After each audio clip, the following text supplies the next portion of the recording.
Welcome back, everyone. Game 1 was kind of a banger, Crumbs, to kick things off. Cloud9 Academy versus Dignitas Academy. Round 2 is coming up in just a few moments. And it did feel like Darshan's Jace was going to carry the team to victory, but Dignitas had other plans there in the late game. Started 4-0, had his mythic completed in under 12 minutes, but there were a series of plays that Dignitas was able to punish that allowed them to hold on. This was one of them. We managed to capture it in all 360 degrees of Summoner's Rift as Copy teleports to his demise. 3 members of Dignitas immediately pounce on them, and the damage of that kind of move is much more felt than it typically is, because a death without teleport after you get back to the lane means no one gets to catch that CS wave. Will definitely finding some good looks in the early game. Dig in general punishing pretty well, even though top lane was getting smashed by Darshan in the 1v1, and he did pick up again kills in this side of it as well, as Cloud9 were able to find their footing in the early stages of the game. For a long time, this game was very close, and then at some point, Crumbs, it just wasn't. Yeah, it just wasn't once Dignitas was able to coordinate in the team fights. This was one attempt at that where the flanks were coming through, but they ended up flashing, committing so much to take down Darshan, and it might have actually been worth it at the very end, because that plus 900 gold that went to spawn ended up being the perfect amount of gold that he needed to then carry these games. He was so strong later on as we started to get into these team fights that Ezreal just could not be dealt with so much of the engage just happening in the front lines. No one could touch the Ezreal, so he's just able to dish out as much damage as possible. No poke can reach him, already outranging Tristana. The pick made so much sense, and Dignitas used it to ride it all the way to the victory. Yeah, definitely got to like Ezreal can't lose the game mode, I feel like, throughout this one. So I'm curious in the upcoming game if attention is going to be paid to that champion. I feel like it's something you can consider banning or taking away. King loves the champion as well. So I'm very curious to see how the next game's draft does shape up, which we'll be getting into shortly. I also wonder, and I hate bringing this up every time Jace gets picked because I don't want to like add to the meme, but like Jace does give you this problem, right, where he is very good in the early game, and then if you cannot play to or around your Jace in the mid game, any advantage you might have eventually gets erased, especially with the way Dignitas drafted, right? They basically drafted saying like, yeah, we'll lose to this Jace. We're way more confident that we'll be able to win when the game goes later. That is like the, no offense, but say the most offensive thing possible, right?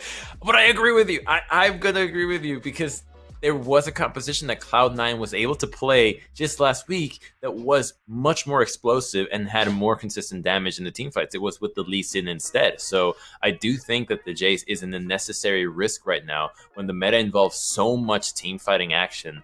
You have to view him as a marksman as well. And teams are pushing their AD carries away from marksman because they're struggling so much to contribute in the team fight. So the Jace is not really the pick that is going to offer you consistency and mid to late game damage. So there is such a high risk to taking this pick that if you go 4-0 and still are not able to snowball the game to a victory, I mean, to expect an even greater advantage is already unrealistic, but you don't even know if that advantage is going to win you the game. So I'd like to see them move away from that one and give us more of what the rest of the teams in the league have been favoring, which is more of these bruisers, more upfront damage. Darshan can win the lane on other picks. He doesn't need the Jace to win the lane. So I do think that they'll be able to easily pivot away and maybe bounce back in game 2. I almost wonder like how much Serenected maybe scared them off the pick, or they just were like, oh, I can play Jason to this and counter pick it, right? Because it's funny, we looked at Renekton and Diana as like, well, neither of these are set or Lee Sin, so yeah, what are you doing? And it turns out Renekton actually worked out really well there, and I wonder if Renekton had anything to do with how we ended up with Jace instead of maybe something like the Lee Sin, but perhaps we'll never know. We'll see if maybe we can find out later if we do talk to them from Cloud9. And for that, Crumbs, you're going to have to win this second game here. And certainly, once you not go 0-4 on the week, that would not be a good way to reintroduce King back into the lineup. We also did have some kind of uncharacteristic misses on some cleanses in that game, but individuals were far from the problem. I think for Cloud9 Academy, I think the individual talent is here. No matter what, like, there's 5 very talented players. I think it is seeming more like, just trying to figure out how to coordinate together, when pieces do shift around. And for Dig, I will say, like, even though they have a new player, definitely pick the simpler comp to execute, which if you're trying to get everyone on the same page in a game, it's very good to draft something that has a very clear plan.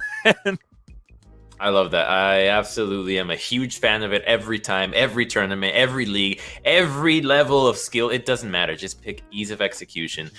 Just remember the wise words of, I believe, a world champion. It's like, what's the key to outplaying someone? Well, just pick Skarner. They can't outplay that, right? They can't dodge that. So there are champions that make it so that it doesn't matter what the skill gap is. You just get to outplay them. So I like when teams do that. And I think that Cloud9 can fall back on some of those lessons that they've previously used to win games, because they know this as well. And I think one of those newer lessons that they should be mindful of is that Rumble doesn't feel like a first pick anymore.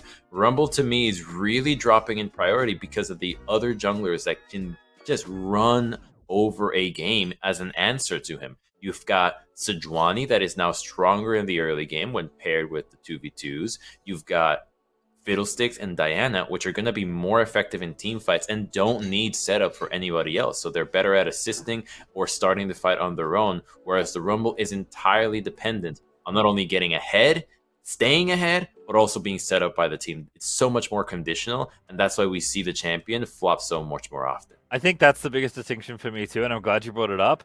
I think Rumble needs both his soul laners to be able to help him out in order to pick it, and if you can't do that, you shouldn't pick Rumble. Totally agree. So curious to see what changes we have here.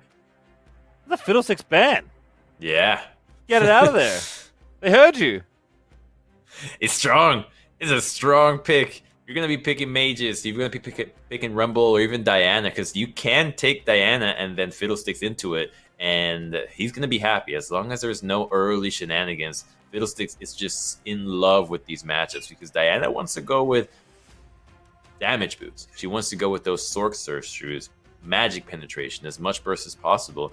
One simple fear in a fight, you're dead. So it really changes the entire itemization of everybody else. It's such a pain to deal with. You have to think about your warding situation entirely different. And I think more teams have been taking this up. Team Liquid, who looked so good yesterday in their 2-0 against CLG, permaban Fiddlesticks. All right, well, Xin Zhao is a ban, so Karma's left open there for Cloud9. Lulu, Gwen, the other two for them.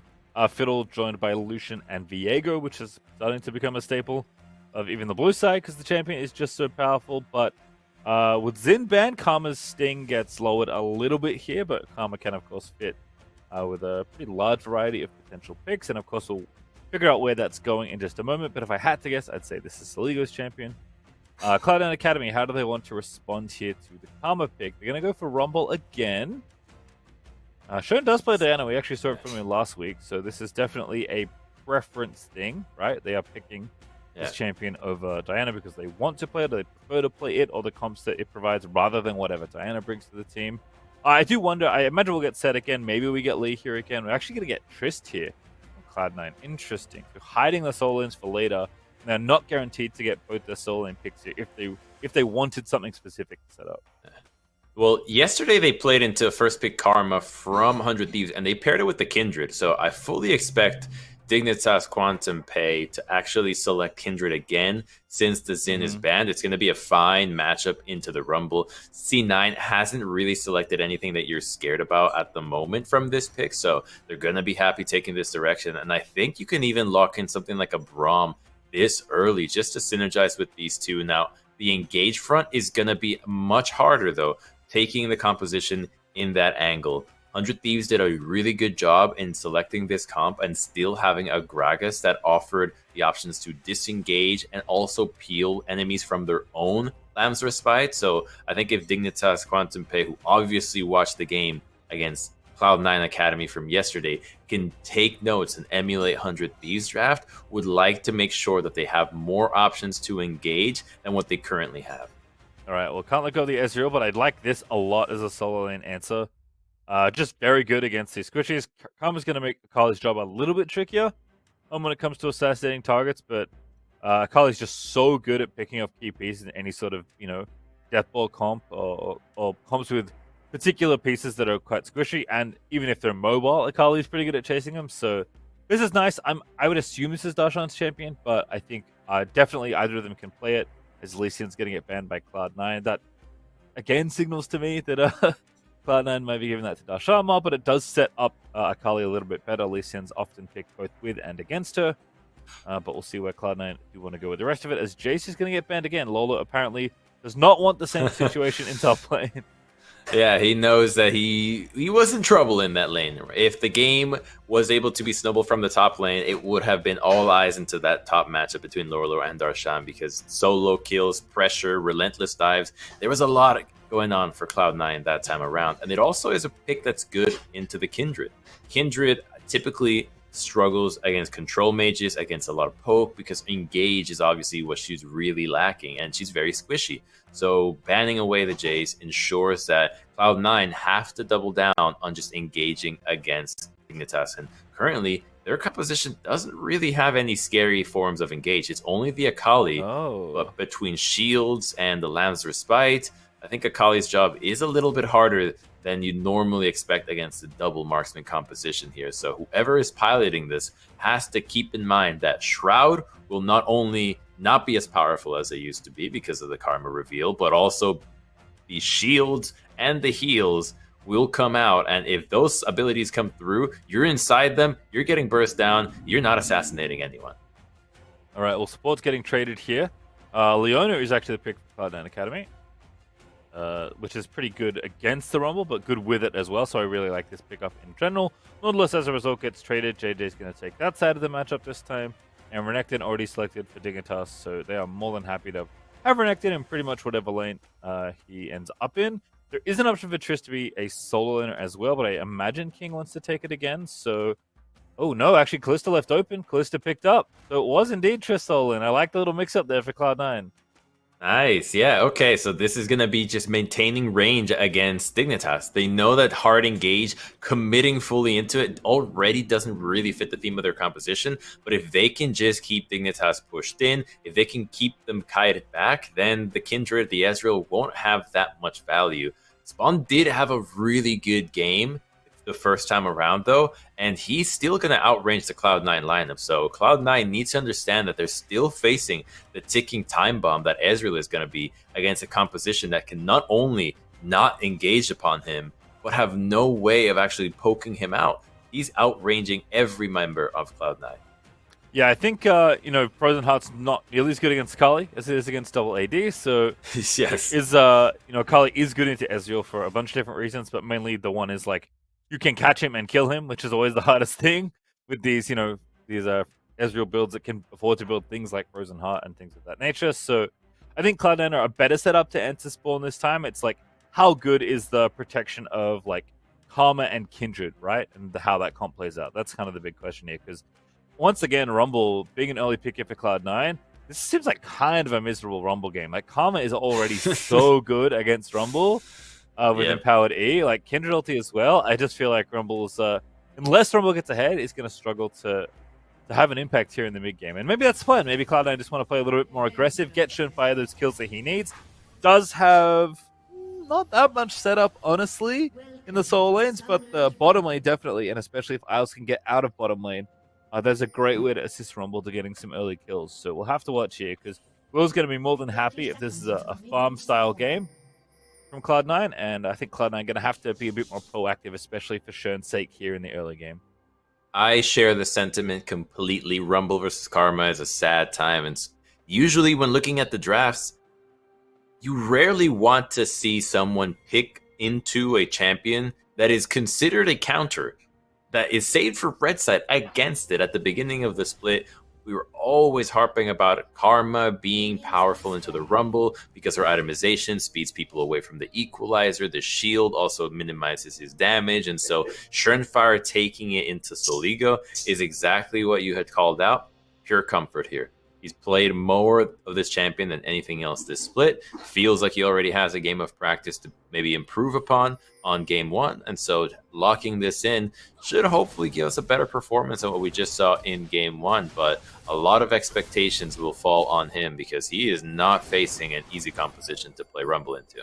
Yeah, I think a lot of different changes here that are good for Cloud9. I mean, Darshan's Akali can definitely go off here. This is the kind of champion that, like Jace, can carry a game, does have the Ignite in top lane as well, so Darshan is trying to maximize his potential aggressiveness. Copy also want to carry this time, right? Is going to be set up for rather than set the team up on something like Tristana versus Set. And King's matchup's also much more aggressive in general 1v1, but also especially 2v2. So I think Cloud9 just want to play a little bit faster this game. That game was like 40 minutes long. It's exactly what DIGA wanted. Now DIGA have kind of doubled down on that style with the Karma and the Ezreal. Nice trading there for Saligo, by the way, as Copy thought he had the better end of the trade, but Saligo had other ideas with that route landing. The aggressive Tristana. That could put him in harm's way, though, if Tristana keeps rocket jumping off cooldown. That's Will's call to join that lane, to try to gank it, to see if they can take down the Triss. Because early on, that's the way to get her down. At level 6, much harder to actually gank, obviously. But if she tries to be aggressive, which is the play pattern of Tristana with the Halo Blades, then that's exactly what Soligo and Will are interested in doing. Snowballing their own carry, whose composition is built around getting him far ahead. And look at him, just waiting on the sidelines. Let's see if Copy falls for it and wants to jump into Soligo. A good poke there. It'll already land in powered Q. The Copy may be invited here to try and fight. Now getting poked out. Oh, the W's just going to land. Copy going to still get rooted, but they're not going to commit. A little too much distance created, but Will now gets Wolf in there. But Sternfire is roaming around as well. Soligo, the target, has to flash. But Sternfire overheats, so can't chase on Soligo, and probably didn't want to anyway in the 1v2.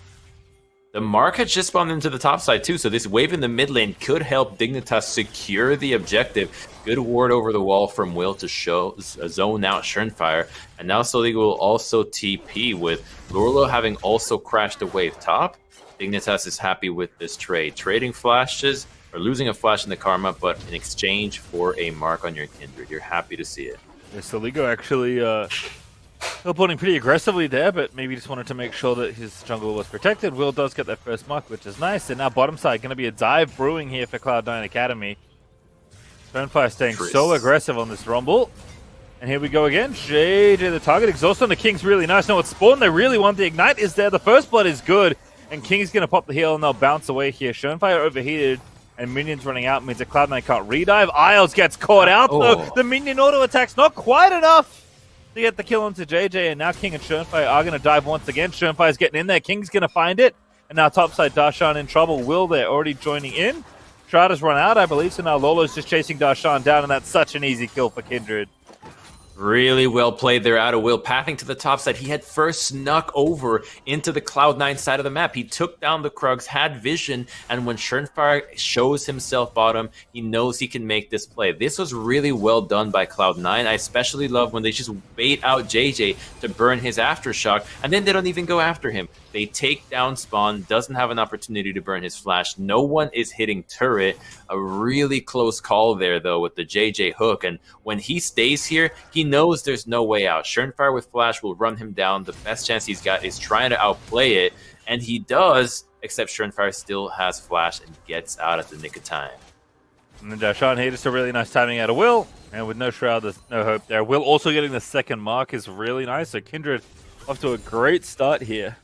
Grabbing 2 marks nice and early, and already revisiting top lane again. No flash ever on this Akali. Pre-6 is exactly the time to go after Darshan, and now he'll just have to back off.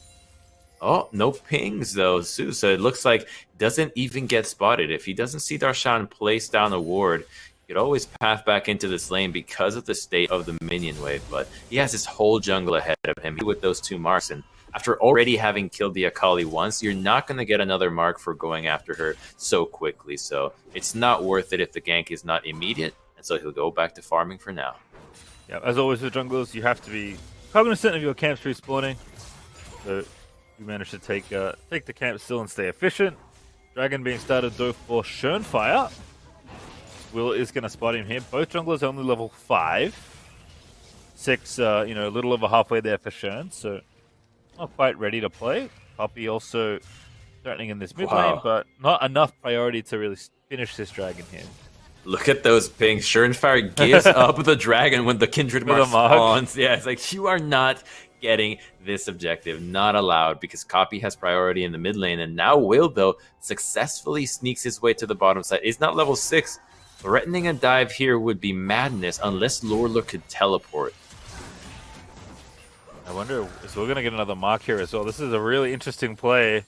The wave is building. Will still has Rumble marked right now, but can go in. Yep, over the wall with the blast cone. Will's going to look to chase him down, but Isles and King already figured it out. They're like, wait a second. Our jungler's not here. Oh, actually going back in. Oh, now going to get dove. The TP coming in as well. King going to be the target. Is going to go down. Does get a kill, but Will gets the mark. And now Lolo looking to redive onto Isles. The Aftershock, I think, already got procced, but not enough left for Dig to finish the dive. All right, they take down King, so you are denying the AD carry, but I think Isles will be able to stick around in this lane. So all in all, the advantage that Dig gets from that isn't very large. The entire minion wave isn't denied, and they will be losing minions in the top side. So a bit of an overforce there without much to gain from it. You would have loved to chain that into a dragon or into the denying of the wave, but because Isles is just so tanky and plays that fairly well, he gets to crash the whole wave, and now he gets additional experience to be ahead of JJ. And if the Leona can start to affect the map from the additional experience, or even take a fight when she's level 6 and JJ is not, that could be the window that Cloud9 uses to gain advantages in the early game, get those heralds, get those dragons, and then bring the golden experience back to the carries. Well, Will didn't actually get a mark there. I misspoke. I thought he got one onto King, but unfortunately not. So I was going to say it was an interesting trade, right? Like, King got a kill, but you got one back, and Kindred got a mark. But Kindred not even getting a mark, I think, makes that play not really worth it for Dig, right? I mean, they'll take the trade because that's all they got, but not the result they were after, I'm sure. Is Copy going to get dove on a real bad timing on his part, but Will's just going to get Buster shot back and be okay. Pings onto the Herald, and him pathing from bottom all the way top and knowing that the mark just spawned at Grump should be the cue for them to grab this objective. So they're going to take this, and now Cloud9, though, knows that they can dive the bottom side, spawn, ulting the wave, trying to thin it out and make sure that they don't put themselves in the position to be dove, but they couldn't clear out the whole minion wave. Ooh, just barely dodging out. They're still going, though. It's cool. Ultimate down, and again, such good setup there for Rumble. JJ going to go down to King, and Spawn already so low that he can't re-enter. They really tried to thin out that wave, but the engage range of Cloud9 is just too long. I don't know if JJ's flash was available by that time, would have needed to flash out, but with the equalizer laid on top of it, there was just not an easy decision to make. Cloud9 will still get a dragon after that, and that whole play starts because Will and Soligo show their hand, going to the top side, going for the Herald, and there'd be no response. Soligo's teleport into that play would have resulted in him dying as well. So they have to leave their bottom lane out to dry. Cloud9 take full advantage of it. Right, and it's not 2 kills, right, for the Rumble, but 3 assists are pretty good, right? I mean, Schoenfire has been, like, turboing through this jungle, just ganking lanes all the time. It kind of reminds me of, like, old Jungle Mundo, where all you could really do as Mundo was, like, Season 1, Season 2. Oh. Right, because all you could do as Jungle Mundo was power clear, right? Because whenever you entered a lane, you threw a cleaver at them, and, like, well, unless they're, like, at your tower, they're in a long lane, they're not going to die. But, like, Rumble can kind of just, like, especially with the way the camp timers work now, you just, like, clear your camps and walk into a lane and try and, like, shoot a harpoon at somebody. And if it doesn't hit, just leave and go keep farming, right? Like, Rumble's very efficient in that sense, even though his ganking power is not particularly strong. But this is why we emphasize Rumble needing to be set up by his teammates so often, right? Because when Rumble has someone else to lock him down, his damage output is absolutely ridiculous. So I love that he's been going to the bottom lane, right? Pairing up with Isles very easily, the best champion on his team to help set him up for these kills. And as a result, he has 3 assists and King has 4 kills. That's exactly one of the greatest strengths that the champion has. You can just gank from the fog of war half the time. And so you don't need to go out of your way to find a play. Great hook! Oh, King is That is amazing. King's just going to get one comboed there. Beautifully played there out of Dignitas. And King just not respecting it there. Didn't flash it. Had the flash available. Just going to save it for the next hook, I guess. That's really gonna sting there now. Kindred gets to pop the Rift Herald down into this lane and get gold onto Spawn. He knows what he's been able to do this last time around. They don't need to go for a dive here. I think the Herald play, though, might just wait for the next wave for Dignitas, as a good equalizer just clears it out and deters Dig from even attempting to dive or even thinking about sticking around for the plate. Surely Schoenfire has been taking lane minions, right? That is so much CS for a jungler. Look, I think he has. When Copy has roamed I feel to like the he bot has side. to have been, as Isles is going to have to flash Esteligo on the assault. Great Q there. Will now going to move in again. Kindred can fight pretty aggressively here. JJ flashing in. Flash there for Cern. Not advised, as Will does get the stack. And now off to the top side. Oh, the timing. Straight to the mark on the Scuttle Crab. Number 4, that's it. That's what Kindred wanted. 12 minutes in, gonna be very happy with that one. And the whole sequence of events is Dignitas following Cloud9. After they crash the wave into the mid lane, they roam up. Cloud9 is trying to take the jungle camp, denying with the Rumble, but then Dig is right after. They have the ability to move quickly. The Kindred, nothing to scoff at when it comes to moving around the jungle, just hopping around. And I love the flash auto from JJ. That's exactly what I like about the Nautilus. When you know somebody's got flash, just flash auto. They will not be able to escape. The hook comes out right after, and that gets Kindred the mark that she needed. Now the burden is lifted from everybody else. They can breathe easy on the Dig lineup. They no longer have to go crazy for the Kindred marks. Yeah, gold is even. Marks are up. Cloud9 only has one dragon, right? Kind of to show for other objectives. Still looking for first tower gold on either side. King's actually still very strong, right? 4-2 and 2 has the shield bow already finished. Took quite a few plates off the bottom side as well. But Darshan hasn't found as much footing as he might have liked. He's actually a bit behind, but he has been catching up, which is nice. And here's 1v1. So kind of interesting to see how this game will develop. But I have to say, back-to-back games now, JJ really impressing on the Nautilus and Leona. Had great engages, great follow-up stunts with his Leona Q in the last game, and this game on point with the Nautilus hooks and the CC. And Nautilus and Leona both provide a lot of CC, but you do have to utilize it correctly, of course. So JJ looking pretty good here, I have to say, in a few games, even as a player that I haven't seen all that recently. Ooh, okay. JJ, though, making sure he doesn't leave spawn, but good engage. Yeah, JJ just going to provide some coverage. Isles there committing, but not enough there. Fate's Call's nice, but oh, the knockup found King as a result! That's a tragedy for Cloud9! Oh. Now Copy and Darshan are in. Alright, Darshan, what are you going to make here? JJ the target, but Darshan just not enough damage. Copy going to take him out, though. That equalizer is nice. He's going to give Cloud9 their second kill, and King. Sorry, Copy. Not King this time. Copy's just on a. Going to find a kill or two there. Cloud9 still wins that fight. They get a 1 or 2 for 1 out of that whole fiasco.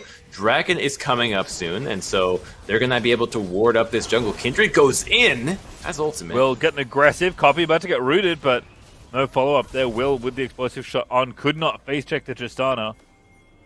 So despite the Kindred being strong, it is Cloud9 that come away with the team fight win. They're going to take the Dragon off the back of this as well. Perhaps as Will still in the area.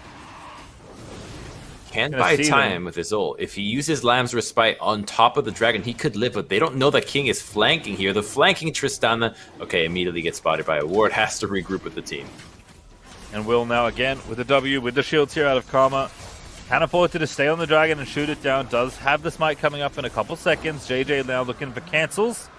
Doesn't find the recall there in that brush. Darshan's going to walk back towards the bottom tier, outer tower and make sure he's okay there.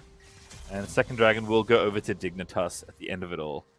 So Cloud9 is trying to catch out Spawn with the Hex Flash, but it's just a really nice reaction from Spawn, and I think that part of it is because it's coming in from the second brush. Even though there's a control ward in the first, they're hiding so far back that it gives Spawn more time to react. It's really unfortunate for King that the Nautilus ultimate then ends up just obliterating him right then and there.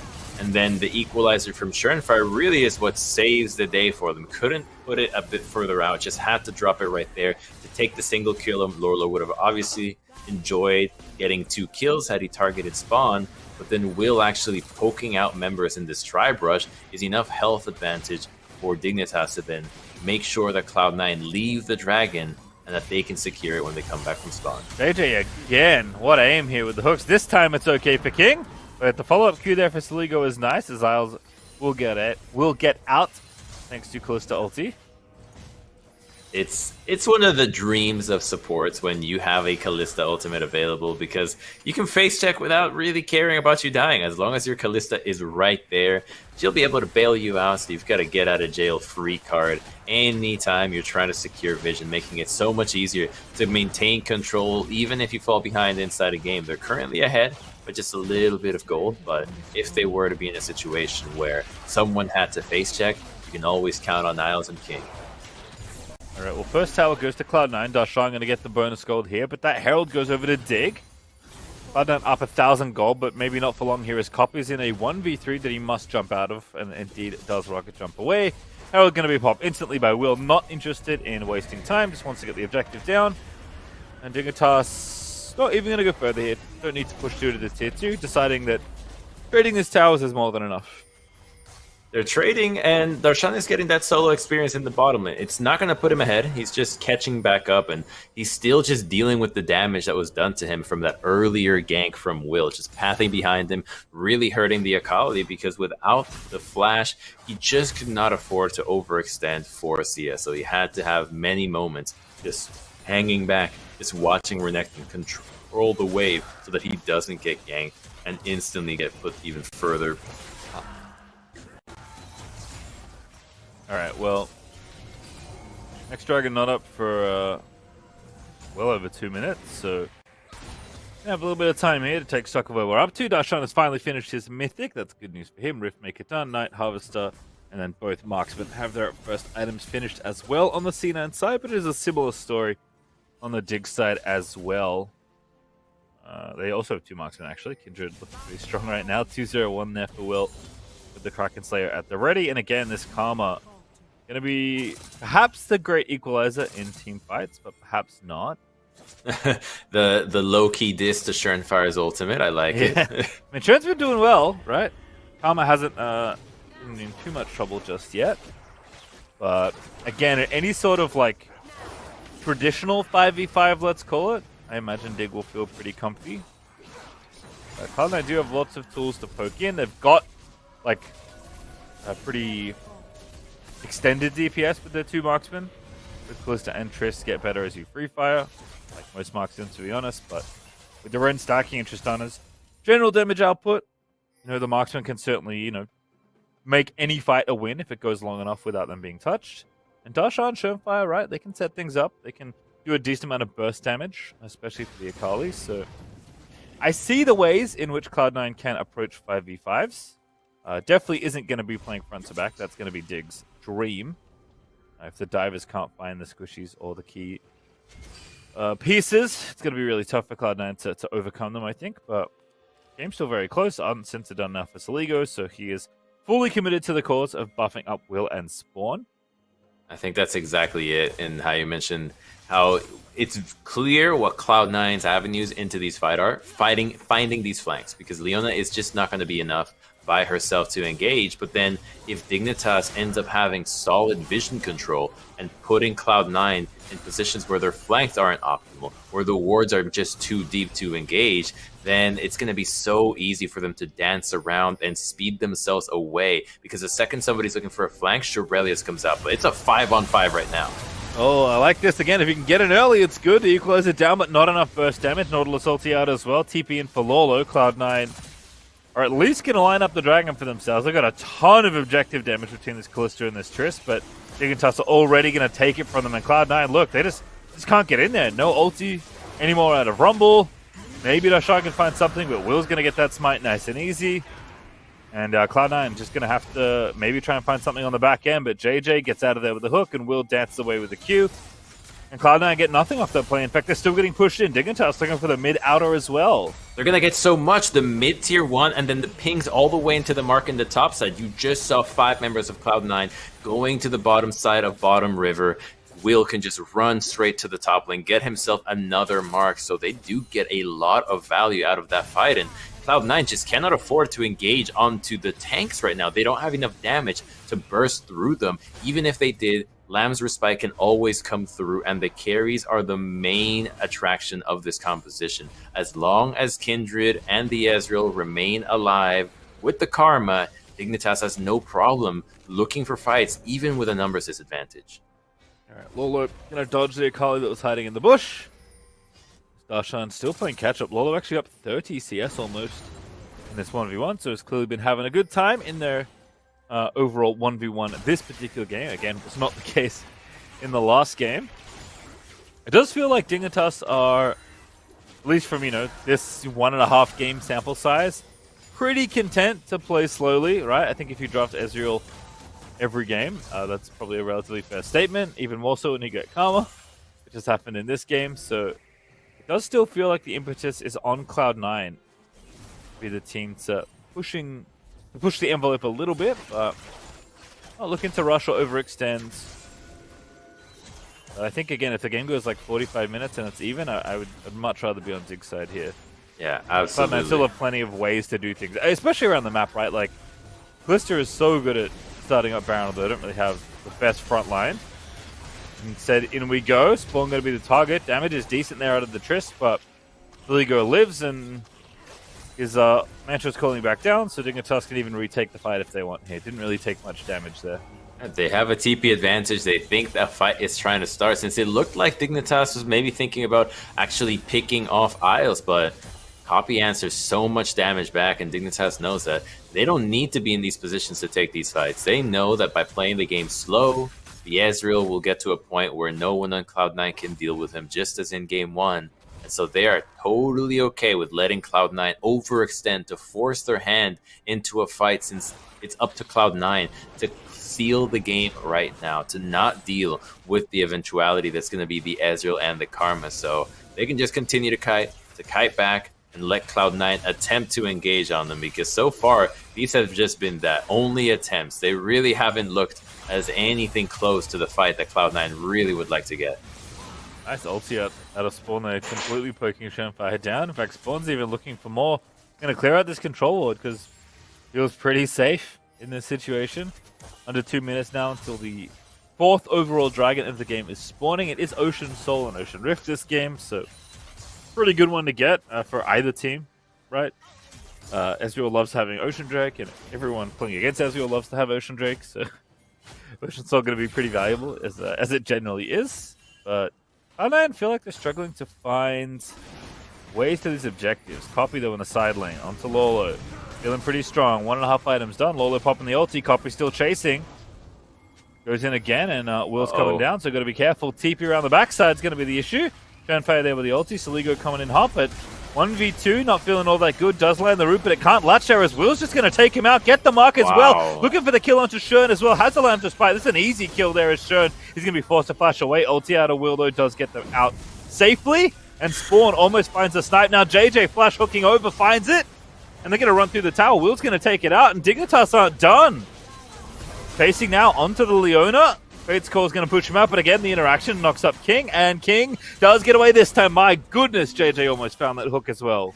Dignitas with a really nice collapse on the play that Copy tried to make, but he couldn't take out the Renekton by himself, and that's just unfortunately not the teleport that Cloud9 was expecting.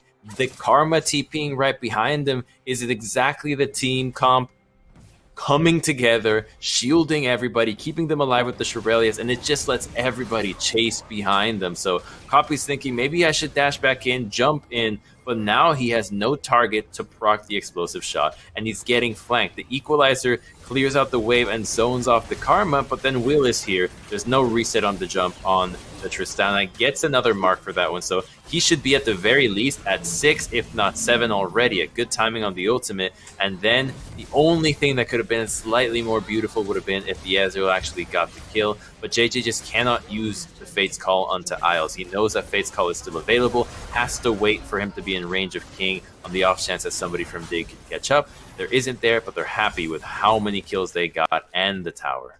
Alright, well, what to be unhappy with is the fact that Cloud9 just took the Ocean Dragon away. I don't know how they got the free time, but maybe it was a reset, maybe Dig were on the Baron side of the map, but they couldn't threaten a trade, so Cloud9 actually just take that Dragon away. Darshana looking to dive in, Spawn's a good target, Equalizer's nice, but that Karma E, man, just so powerful. As now Darshan diving back in, goes golden in the front line. JJ getting a little bit low, but Will looking to maybe turn it back around. Already takes down Shern, gets another mark for himself. And now Lola with the flank can just stun up Darshan. Saligo's going to chase in. Isles and King can't really do much as JJ's going to run interference. And the rest of the team is just chasing. King does get the kill onto JJ, who didn't have any help, but Will. No, ulti actually a little too far forward. I assumed he had it, but he doesn't. As now Copy's free firing onto Saligo and Will jump out to safety. I thought Will had the play there, but a little too hasty on that one. Cloud9 bottom lane holding on to this game. Had they lost more members there, that's Baron. And if they lose Baron right now, there is just not going to be a way to come back because the Kindred and the Ezreal are already so accelerated into that fight. We just got to see how powerful the Karma is going to be into the Ezreal because they see spawn, and Isles does a fine job in trying to predict the Ezreal, who shifts over. There is an angle here, but then the flash just barely gets him out of range. There's so much shield and speed between the Shirelias as well. Darshan attempts to go in, but he buys time for the lineup to just allow Lorlo to still be in the flank. The stopwatch was just not enough for the rest of the team to follow up. And then watch the bottom lane here because JJ splits off. He's trying to re-engage into the top side, thinking the team's got it. They were just not close to him, and so 2 kills go down. Could have maybe been the Baron for Dignitas, but the way the game has been going still indicates that it's their composition that will shine come late game. Yeah, we talked about King, right, being the one to carry the last game on Triss, because that was kind of the biggest damage shot they had to play around in a kind of a comp matchup that didn't favor them, given how late the game was going. Kind of in a similar position here, right? On the Callista, 6-3-2, 3 items done. The 4th incoming has a stopwatch. Callista is very potent, both in team fights and around the objectives that Cloud9 will be looking to play for here as we push later and later into this game. So, even though it's tough to chew through, the Kindred ulti and all the shields, Cloud9 going to have to try it. Here is Will, a little too far forward, marks up Callista, Darshan's here, or misses the E though, but Lolo going to be the target instead. And they'll dive back around. Lolo's still living. That's a very big knock up there from Nautilus ulti. And they found King. Going to be forced to flash away, but King does flash. And now Isles low, but not out just yet. Will, though, diving back in. Fearless on the Kindred right now. And Dignitas, the speed, they're just going in for it. Wills just doesn't care at all. Soligo flashes the wall. Takes him out with the Q. It's Dignitas all the way. The comp's just too good, Crumbs. King can't do anything. Another mark for Glen Coco, a.k.a. Kindred. And Dignitas are just doing it. The Glen Coco. Dignitas with the catch-up, with the ability to chase down Cloud9, just does not back down. Once the initial engage misses, once Renekton survives, they know they can just turn. JJ with a really nice ultimate there over the wall that also combos into King, and once he flashes out, they can continue to chase. Everybody on Cloud9 is just pushed back. They're spread apart, especially now when Darshan is split up on the side. And then the R Mantred E from Karma is just huge. Everybody can follow up. This is the value of this champion right now. You don't get to see it in the early game, but in the team fight, come the late game when she's just buffing up everybody with the Ardent Sensor, with the Chemtech Putrefier, she just becomes an unstoppable force. And Will is so strong right now. 6-1-4. Collective finish alongside the PD and the Kraken. 10 marks. 10 marks on the Kindred. Has the red buff given over? Spawn is strong, but as far as, standing DPS goes, that's all Kindred right now. 2 games and potentially 2 losses to Cloud9, from Cloud9 this week, handed over by the same composition twice, the Karma Kindred combination.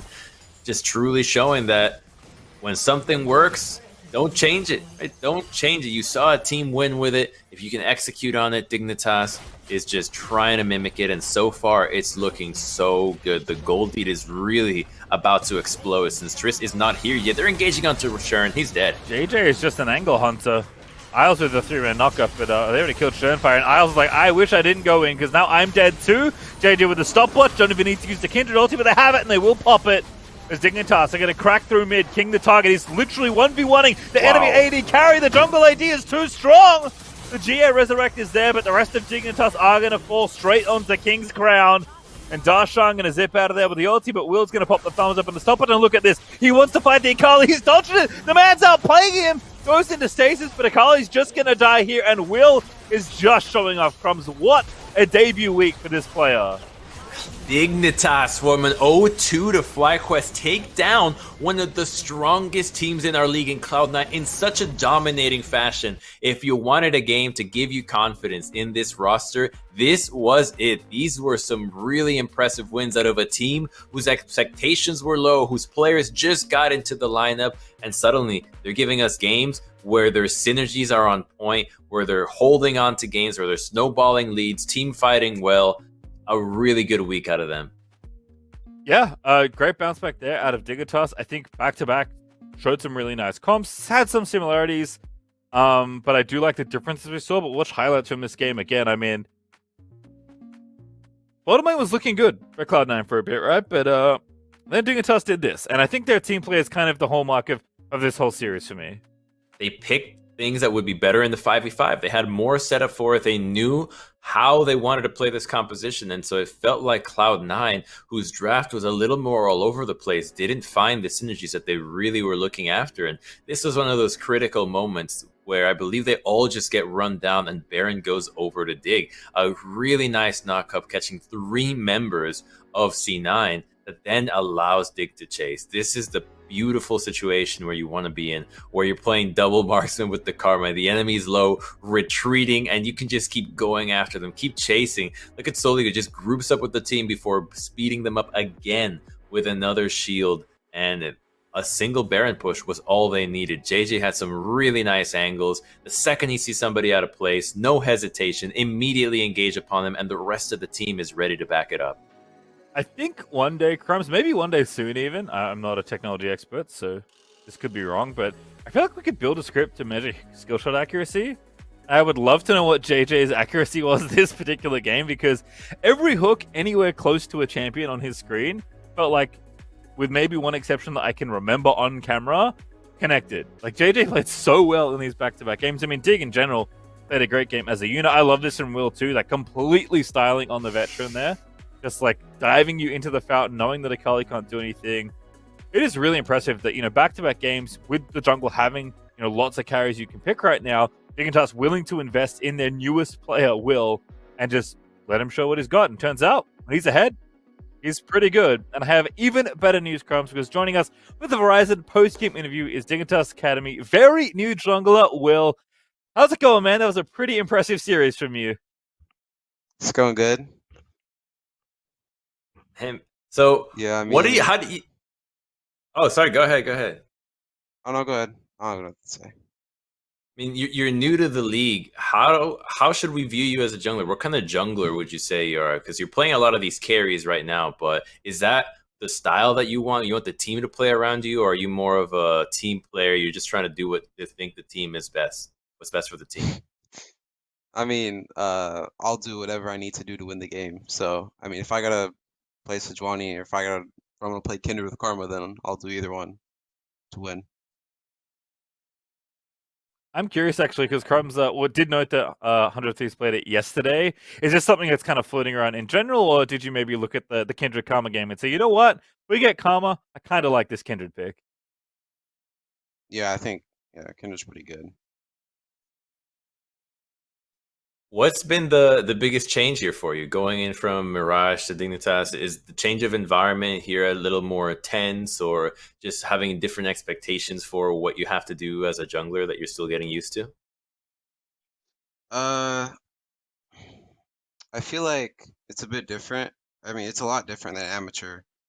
I didn't want to play amateur. I just wanted to play academy, and like, I think academy is just a lot more, just more solid, just better players overall. So I think playing scrims and all that, playing games, I feel like I gain more out of it than playing amateur. Nice. And then obviously you're very new to this team. So who on the team, whether it's the players or the coaches, have kind of been like helping you adjust very quickly to your new teammates? I mean, Invert Gabe has been helping me out a lot. I think I know like most of the players from solo queue, but I mean I don't know them personally, so I've been kind of getting to know them. Now, And the management as what well. do you want to do as a professional League of Legends player? Like, what are your aspirations here as just a jungler that's now entering academy? Is it LCS, Worlds, even? Like, what is your goal? Yeah, eventually I want to play at Worlds, but I gotta get to LCS first, so I'm focused on that, and then go All from right. there. All right, well, with a series like this, I feel like you're well on your ways. Seriously, man, 2 great games. Thanks so much for chatting with us today. All right, thank you guys. All right, so, again, you said it, Crumbs, a bounce back there for Dignitas. I didn't catch our games yesterday, but their games today, very impressed, that's for sure. Yeah, and against a team that's higher in the standings too, right? Cloud9, I think that's a more impressive win there than against most other opponents. So really kudos to Dignitas here for turning things around, because you don't expect much out of teams when they make these late game substitutions of players coming in that just were not even in the roster before that. You just acquired Will. He wasn't in the amateur team for Dig before, so there's even greater of a burden to fit him into the lineup and have it work that even Cloud9 is still struggling with, despite King having previously played for them. Yeah, I mean, everyone on Cloud9 Academy is proven, but I think in general, Cloud9 seems to be finding their footing in this metagame, right? So I didn't hate the drafts they put together. I just felt like Dignitas knew exactly how they wanted to play and executed, and Cloud9 felt like they were playing catch up to a lot of the games. So unfortunately for them, they do take the 0-2. Not a great week for Cloud9, but they'll certainly be bouncing back next week in Academy. I think we can be pretty safe in that. With all that being said, though, we are going to jump to a break, but don't go too far away. We have 2 more series coming up today on this stream, so stick around for our next one. Verizon believes everyone deserves the best. That's why we start with 5G from America's most reliable network. Verizon 5G is next level. Then give families plans to mix and match, so you only pay for what you need starting at $35. You get so much more than this, a great network. And offer the best in entertainment on select unlimited plans, like Disney+, Hulu, and ESPN+, as well as Discovery+, with a Galaxy S21 Plus 5G when you buy one. There's no reason to settle for less than the best. Only from Verizon.